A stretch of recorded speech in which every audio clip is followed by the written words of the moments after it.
আসসালামু আলাইকুম। আজ রান্না করতেছি ইলিশ মাছের মাথা দিয়ে কচুর ঢালগুলা, কচু শাক।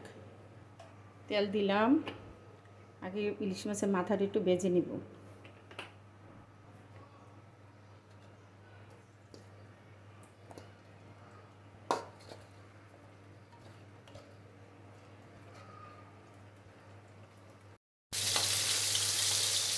ইলিশ মাছ ভাজা হয়ে গেছে, উঠে ফেলবো। তো হালকা ভাজা দিব। তেল দিব, পেঁয়াজ দিয়ে দিব, পেঁয়াজ কুচি,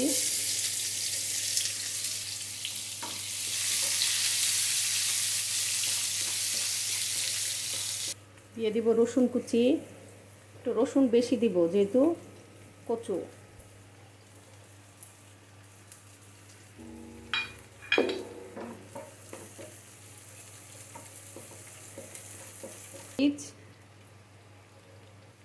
পেঁয়াজ রসুন বাটা, হলুদ, লবণ, ধনিয়া দিয়ে দিলাম।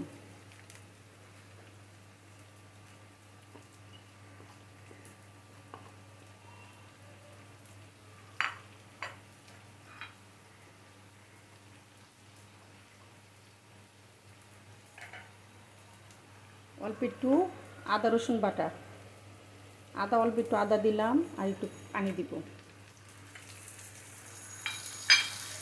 দিয়ে এটা কষাবো ভালো করে।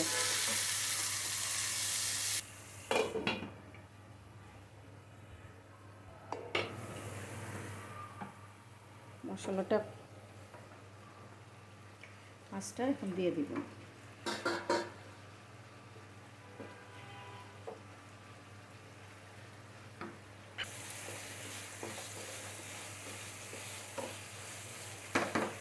মাছটা কষানো হয়ে গেছে, কচুটা দিয়ে দেবো, কচু শাকটা দিয়ে দেবো।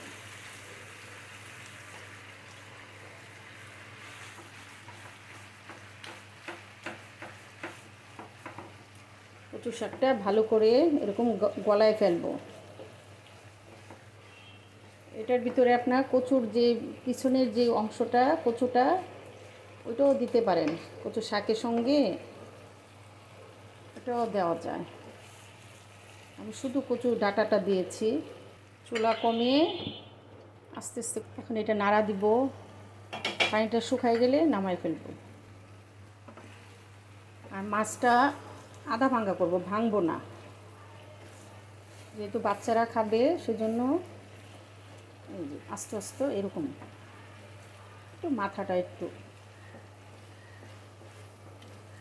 আমার নানুরা খাবে তো সেজন্য এটা মাথাটা বেশি ভাঙবো না, আস্তে আস্তে করেই রাখবো। দেখেন কালারটা কি সবুজ কালার রয়েছে।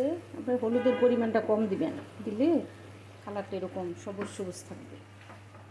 কাঁচামরিচ দিয়ে দিলাম,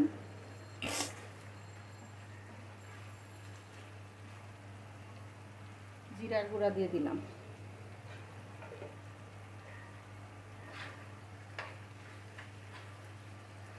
আর এই যে রসুনগুলো এরকম এরকম কেটে দিবেন যেন রসুনটা দেখা যায়। দেখেন দিলে দেখতে ভাল লাগে, খেতেও খুব মজা লাগে। 5 মিনিট দমে রেখে নামিয়ে ফেলব।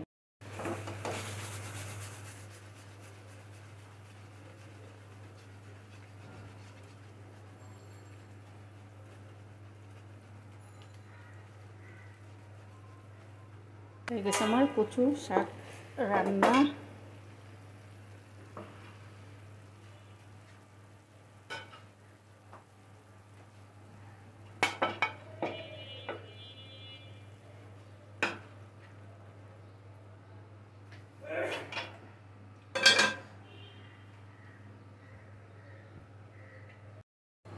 কচু শাকের ফাইনাল লুক।